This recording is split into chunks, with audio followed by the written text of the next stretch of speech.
Ano status mo?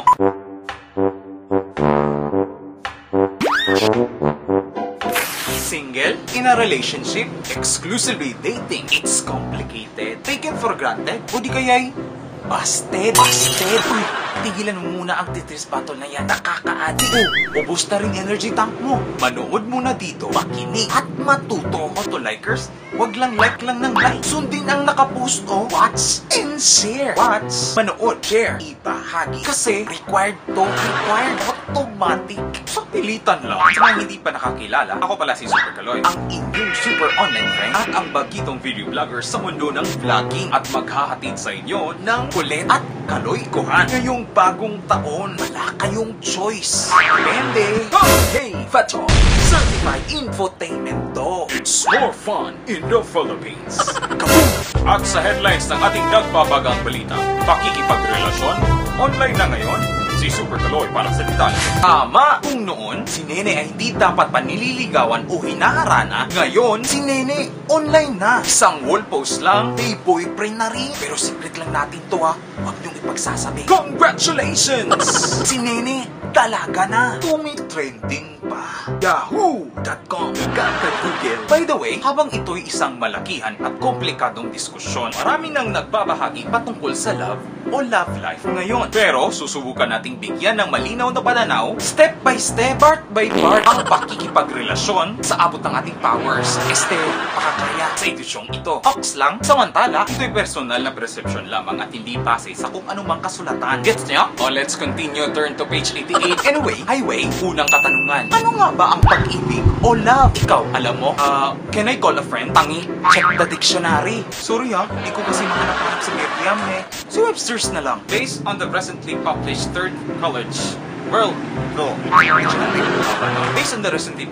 Third College edition of the Webster's New World Dictionary, love, spelled as L-O-V-E, noun and pronounced as love, is a number 1, strong affection or liking for someone or something. Number 2, passionate affection of one person for another. Number 3, the object of such affection, sweetheart, lover. Love ko to, uto. Pero gaano nga ba kasimple ang isang salitang di mo maisip-isip kung ano ito at kung papaano ito pinaparamdam? Ganon, may iba't ibang klase ng love o pag-ibig. Love for God, love for parents, love for siblings, love for pets, love for neighbors, love for self, love for enemies, love for exes, love for life, and everything. At sa mga kabataan ngayon, at sa lahat ng mga teenagers, at sa mga di matanggap-tanggap na sila'y lampas sa pagiging teen, ang pag-ibig daw ay wari di mo mabigyan-bigyan ng kahulugan. Basta yun na yun. You just feel it. You just feel it. You know, may umiibig sa kasintahan, may umiibig sa may kasintahan, may umiibig sa hindi kasintahan. Ang hirap nun, yung umiibig ka sa isang taong di ka naman iniibig. Umaasa lang, Neng. Maghanap na ng iba. Ang isang relasyon ay parang Ferris wheel.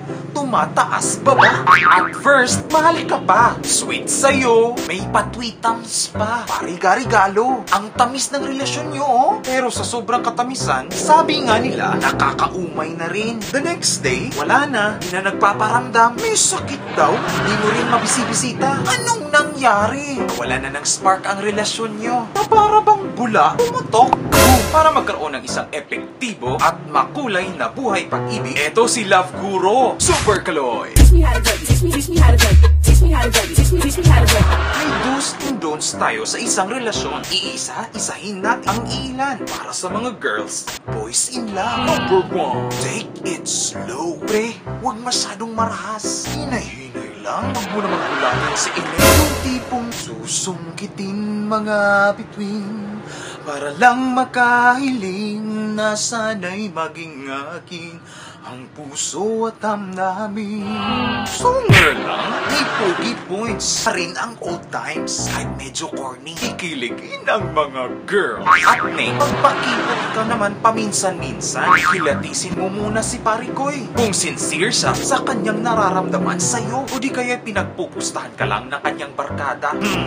Number 2, be honest. Gano'n ka man kahenyo magpalusot, darating at darating din ang oras na mabubuging ka rin.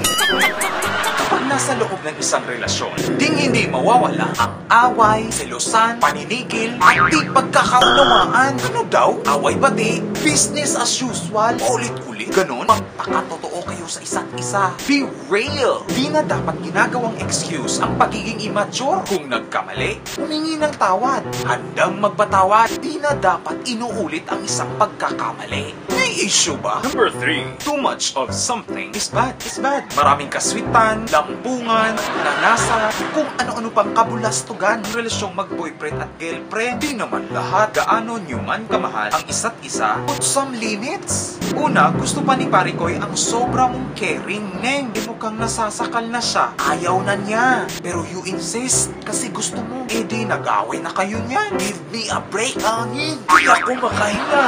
Or, give some freedom naman. Makatali man kayo bilang magkarelasyon. Lagyan ng konting pag-unawa na di sa lahat ng bagay at pagkakataon na gusto mo ang ginagawa ng GF o BF mo sa'yo. Ay nako. Number 4. Give but don't always be a taker. May responsibilidad man si Parikoy sa pagiging generous niya pag nagde-date kayo, Neng. Dapat mo ring tulungan siya. Di naman sa lahat ng panahon, kwarta si Parikoy. Depende. Mahal magkasakit ngayon. Di naman dapat pumunta sa isang mamahaling restaurant at magkaroon ng isang magarpong date, isang sundae at fries. Ox na! Pasok na sa banga! Number 5. Give big love. Maumay man ang bintahan ng tunay na kulugan ng pag-ibig at pagmamahal. Handang isa puso ito at di dapat ginagawang laro-laro lang. Tomo, sa bawat relasyon, meron at meron pa rin di pagkakaunawaan. Pero pag binibigyang halaga ang tunay na kadahilanan ng isang relasyon, ang lahat ng inyong pinagdadaraanan ay magiging bahagi na lamang ng inyong nakaraan. Ang lalim nun. O ikaw, bakit ka ba nagmamahal? Tunay ba yan? Comment below. Tapos na rin. See ya.